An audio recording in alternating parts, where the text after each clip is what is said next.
Welcome to Friday night's video in our second master series. I do believe this is the 48th video in our second master series and the one and only video on tuning meters. So basically, this is a pretty simple concept. The first concept that this is going to be immensely helpful in your flow editing phase, so that while you're doing your flow editing, like I talked about in my first master series, that you really get used to having to open to see differences. Also, that there's a couple concepts here. The first concept is that tuning is perceptual. Most people do not have perfect pitch. So as far as that I know.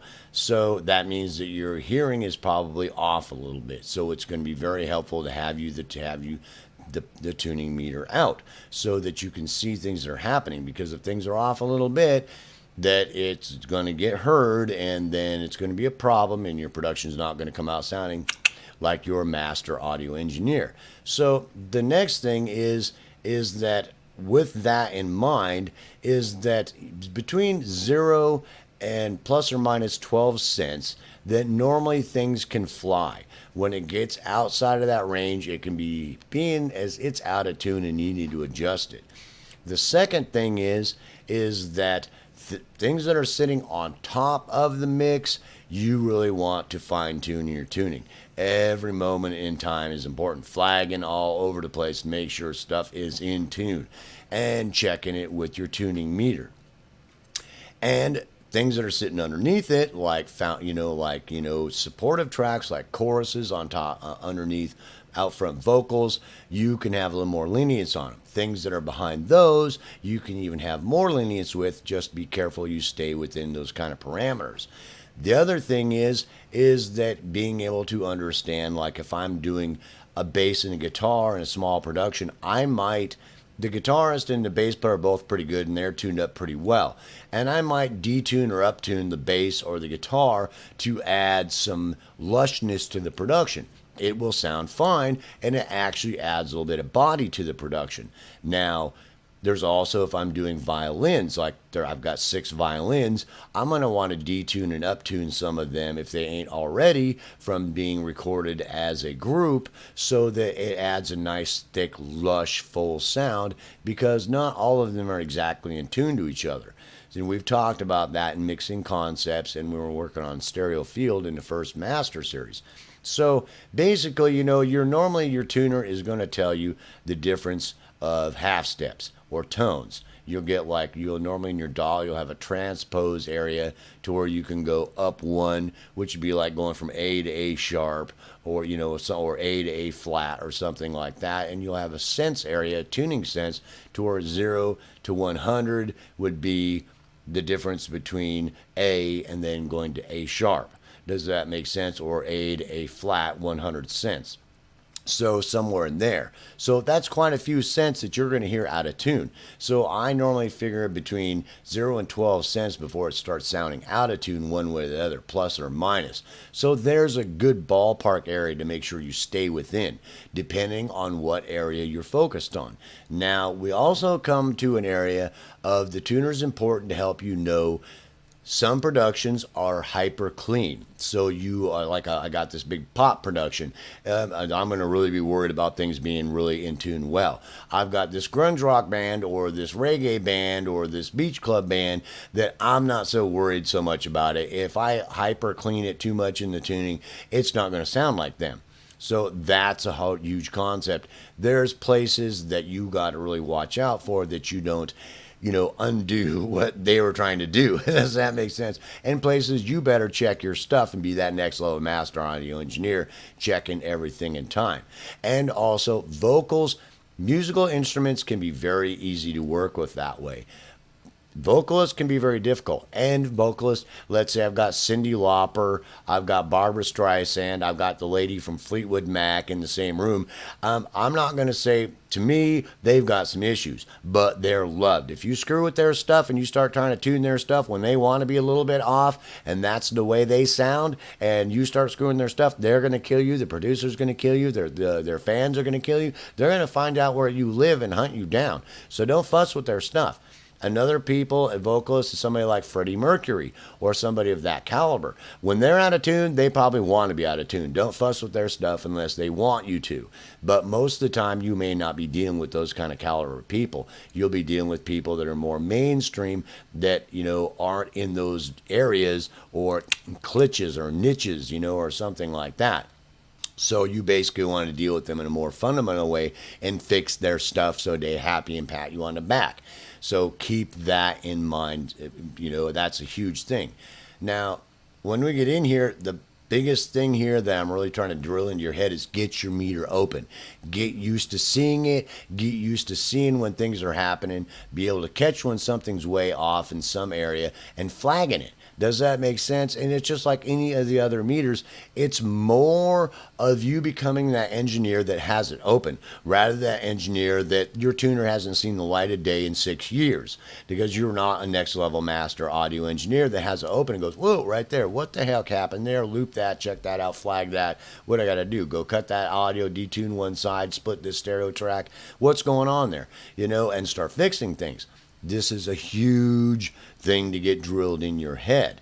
So with that concept in mind, and instruments are a lot easier to deal with. Vocals can be very difficult because of them sometimes flowing all over the place. And they got noises. And then I want, and then when I go to win, it's like, tune that, dude, and it's like, you are basically trying to tune targets. That means when they hit a tone, you want to try to get in tune. How they got there or where they're going off of there, flowing around all over the dang place, isn't so much important as when they hit somewhere it's in tune. When they're in tune, that's supposed to be A sharp or A flat or G or F sharp or something, and you want to check that. How they got there and flowing around and little things they do with their voice, and when they have things that are tremolo things going on, well, there's a gap there, especially like frequency vibrato that you got to understand it's going to be fluctuating in some certain area and not fix it because you don't want to fix that. And something like Melodyne, you can, but you may not want to because it depends on some of you want. You might, you got this church lady that's, and she's just a little bit too much, bro. Way too much frequency vibrato there, and you want to pull it into Melodyne or something and fix it. So, but we're trying to stay with basic tuners because most of the time, if you got serious issues like that, something like Melodyne will help you, but hopefully you don't run into that too much, and most of the time you probably won't. But you becoming that next level audio engineer, I just recently bought Melodyne Studio and I love it. I just do, and I highly recommend it. But most of the time when I'm working, I'm going through my flow editing, I'm checking things. While I'm doing my flow editing, I'm checking it. And I use Melodyne now because, of how well it works. But before I had Melodyne, I did my flow editing, on the track using my meters, and it's fine. I can do it quicker with Melodyne, and I can do a little bit better job, and I can get more definition of what areas that I'm hitting. But you can buy something like Melodyne Essentials or something like that, which is you normally get that free with a DAW and probably fairly inexpensively to get the basics done. Does that make sense? And if you're having serious issues, I suggest you re-record it. But I was fixing all those things with just my tuner and the tools that I have in my DAW, and cutting audio. Cut it here, cut it there, fix it, bam, bounce it onto another track, fix it, and then drag it back onto that track and rebounce it together, and done. Off I went, bam, bam, bam, bam, bam. If my track had so many tuning issues, it was off that much, I would say, well, I want you to re-sing that because it's horrible. There's tuning problems all over the place. It's bad, and it's like, if not, then I can fix it. And, just catching that, because sometimes it might just be a word in a chorus and then I want to go, that one word is like, what the heck happened there? And you want to cut that, drag it to a different track, tune it, fix it, and then drag it back in, and then bounce it back onto what's going on. And you've done some flow editing there and fixed the problem. So you having out the tuner and getting used to this, first of all, you are going to get used to seeing frequencies of where notes are. When you're seeing notes with certain types of instruments and things like that, or certain type of productions and things like that, you're going to start really just going to start sinking in what frequency range that they're in. and their area, in the frequency domain, which is going to be help you immensely as an audio engineer, just knowing that. And also knowing musically where these tones are as an audio engineer when things are happening, and really getting used to seeing this is B3, this is C4, and understanding the ranges and the octaves, and getting better at understanding that musical aspect of the audio engineering, what is happening in the music there, and when things are in the range or in the area they should be, and being able to know that's going to help you become that much better of an audio engineer. And understanding the difference, so that when you're seeing thing going on and you spot something, you go loop something, go, what's happening right here with this word, and you go in there and zoom in there and loop that, and then see what's happening there. It's on minus 6 cents or something. It's okay. It's on, the sporting, wherever it is in the production.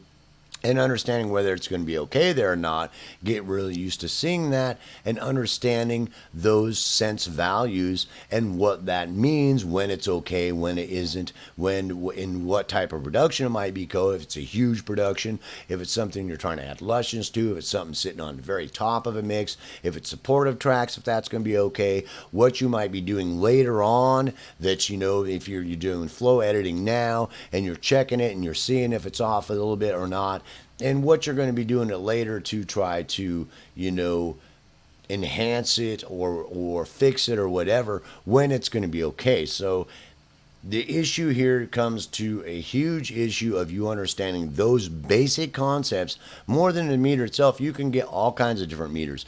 And as you get into it and you start pulling your meter out and use it, I do not dissuade you from pulling a couple bucks out of your wallet and buying a really cool meter that really shows it. You can stick it up in the window and you have open all the time, that looks really cool, that works really well. It gives you some really high definition when you need it, and gives you a general idea when you just need a general idea of how close you are. Because sometimes, depending on what phase you are in your production, sometimes you need a general idea if that's okay, or if it's way off that needs to be fixed. And sometimes you need, some really good information of, real detailed information about, how close is it, because you're doing some real detailed work with the tuning, working on this really good production as a master audio engineer to get it, great.